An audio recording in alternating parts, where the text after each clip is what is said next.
Hey guys, my name is Radosh and welcome back to my channel. Today we're going to be making a sourdough bread. Disclaimer in the beginning, this is not going to be the easiest recipe that you're going to be making, but it's going to be by far the most rewarding. This is my favorite thing to make in the kitchen, and I'm going to guide you through the process. So if you're a beginner, this is going to be an easy step-by-step process. This video is going to be a bit long, so I want to jump in straight away in the utensils that you're going to be using, and then we're going to show you as well what are the ingredients that you need. So for the utensils, first I want to thank my friends from CMP Group. They sent me these great things. So over here we have a spatula that you're going to be using. Here we have a bench scraper. This is something that is going to make your life really much easier if you're making a sourdough bread. However, I will show you some tips and tricks if you don't have it, how you can still make it. The same thing goes for the bowl scraper. Really useful, however, also not necessary. You can use a spatula for that as well. Over here we have a cooling rack, so we're going to be using it to cool the bread down once we finish baking it. Also, you're going to be needing a kitchen scale because all the ingredients we're going to be measuring them out, including the liquids. You will need also one regular mixing bowl, anyone will do. Dutch oven or any covered pot that you will be using to put in the oven, so any oven safe pot basically.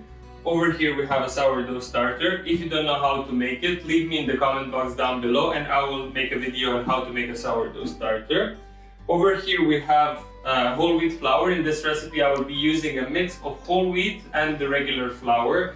So just get any whole wheat flour. However, for the white flour, try to find the bread flour because it has a higher protein content, which will make a stronger gluten structure inside your bread, which will trap all these beautiful bubbles that sourdough is known for. So without further ado, let's start measuring our ingredients.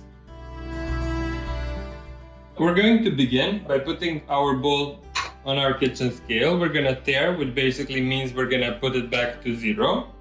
And we're gonna measure 400 grams of warm water.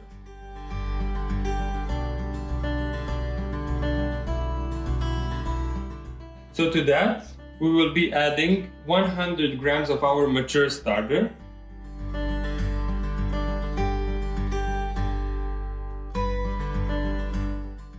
We're gonna mix it all to combine. So now we're gonna be tearing it again. And we're gonna be adding 100 grams of whole wheat flour.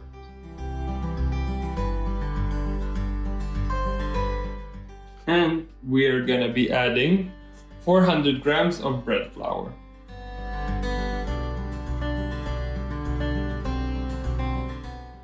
As you've noticed, I'm not gonna add salt at this point because we need to allow the bacteria from the yeast to work better.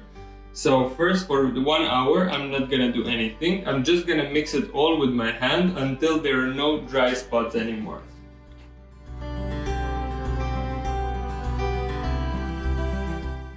So now once we're done, we're gonna cover it with a clean kitchen towel and leave it to rest for about 60 minutes. So now that our dough has been resting for 60 minutes, we're gonna add our salt. So over here I have 10 grams of salt. And I'm gonna add around 10 grams also of warm water just to help us to dissolve and incorporate that salt into the dough.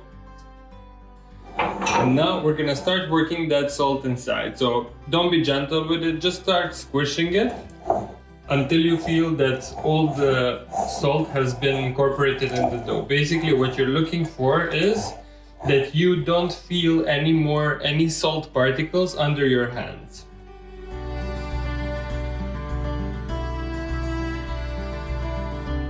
We're just gonna take a bowl of water and wet our hands, and we're gonna be doing what's called stretch and fold. This is a step that is gonna give us structure for our dough later. So we're gonna start by taking one side, you can see like this, and fold it all over the dough. You're gonna rotate for 90 degrees and do the same. We're gonna repeat this process for 8 times.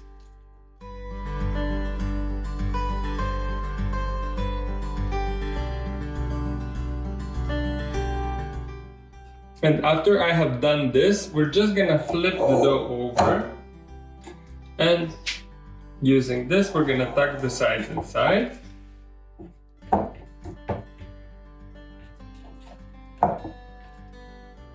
And again, we're gonna leave it to rest covered for 60 minutes.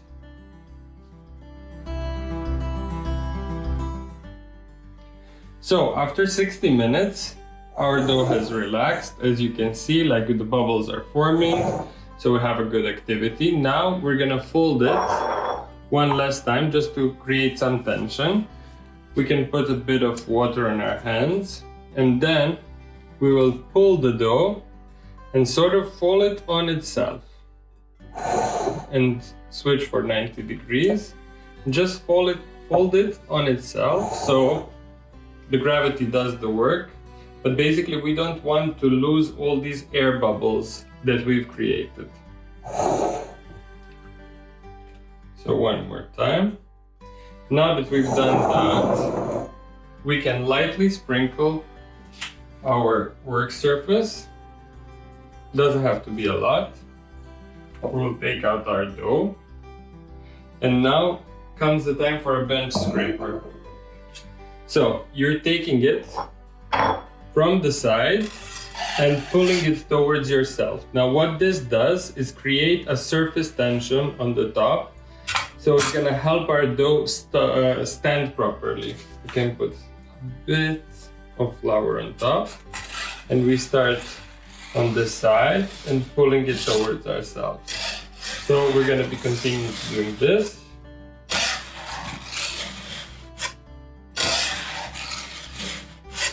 Now this is much easier with the bench scraper, but if you don't have, you're gonna do it with your hands, basically like this. Just make sure, because the dough is quite sticky. So we can do it a couple of times, but don't exaggerate, because if you do it too much, the dough can start tearing.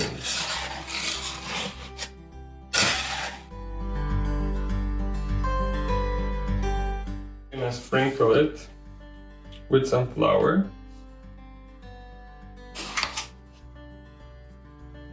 So that it doesn't stick. We're gonna cover it for another 30 minutes. Just leave it to rest. So now after our dough has been resting for about half an hour, you can see that it flattened out a little bit. So on the sides, I'm gonna sprinkle some flour. And basically we're gonna turn it upside down. Like the bottom part is gonna be sticky. And now we're gonna wrap it sort of like a present. We're gonna start from the outer side and just across the middle and put it there. And the other side as well. Like this. And then over here, same for this side, on the middle. And this side, and the corners as well.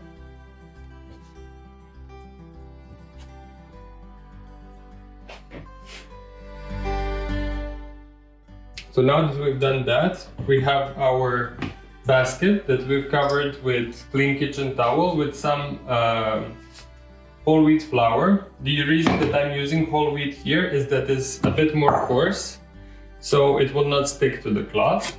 And now we're gonna try to transfer this inside. Now you can just close a bit the seams.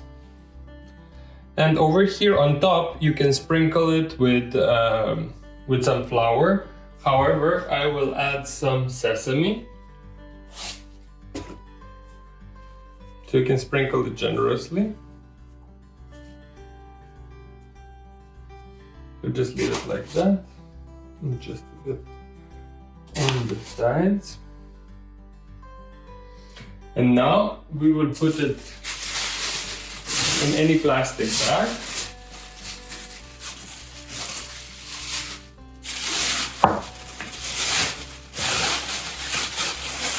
The reason why we're putting it in a plastic bag is so that it doesn't dry out during the night. So we're gonna put it, and we're gonna leave it to ferment in the fridge. Now in the fridge it's not gonna rise much, but it's gonna develop a lot of flavor. So leave it at least like 12 to 14 hours overnight, and then we're gonna be baking in the morning. So our dough has been resting for 12 hours. You can leave it longer. We're gonna flip it out and we're gonna do some scoring. So we're gonna put it on a baking paper. So now just turn it around.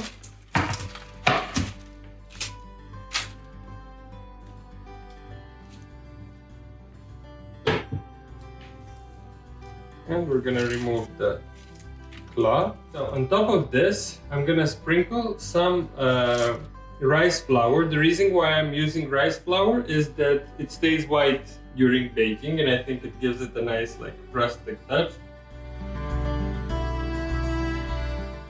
Now we're gonna be doing scoring. So scoring is a technique that you're doing so that the air can find its way out of the bread. If you don't do it, the air is gonna find the weakest spot on the dough and it can explode basically anywhere. This is gonna look much better. So you're gonna take the razor blade on a 45-degree angle and you're gonna go in a depth of, let's say, half an inch.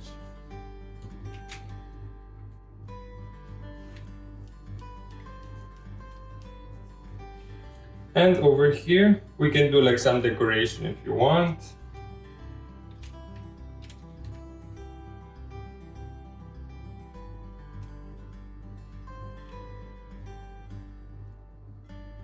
And that's pretty much it.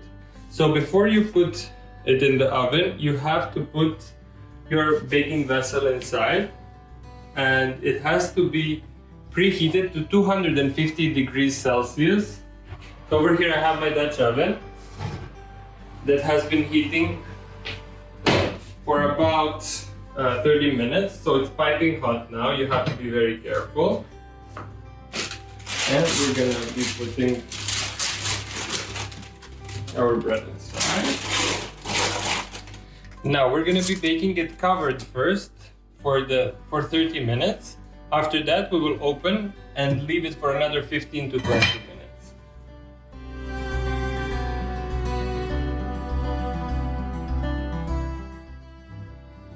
So after 15 minutes, our bread looks like this, so it gets a really nice caramelization. I know that it's gonna be really tempting to eat it now, however, you have to let it sit for at least 1 hour. So I'm gonna try to take it out.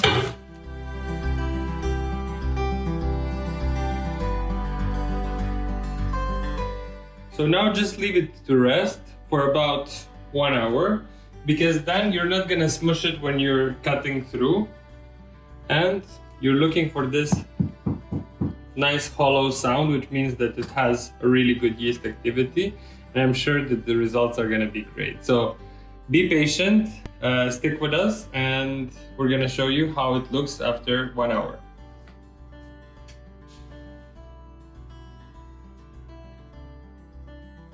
After 1 hour, we're ready to try our sourdough bread. So when you're cutting it, the easiest way is to go from up to down.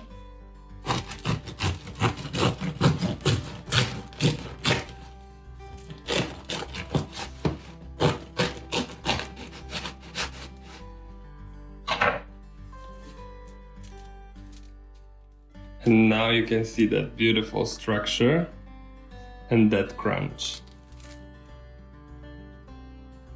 Guys, it smells so good. Thank you so much for watching, and I hope that this inspired you to try to make your own sourdough bread. Once you've tried it, I'm sure you're gonna thank me for this. Leave it in the comment box down below if you do try it. Also, I will be mentioning all the utensils that I was using in the description and also at the end of this video. Thank you so much for watching, and see you next time.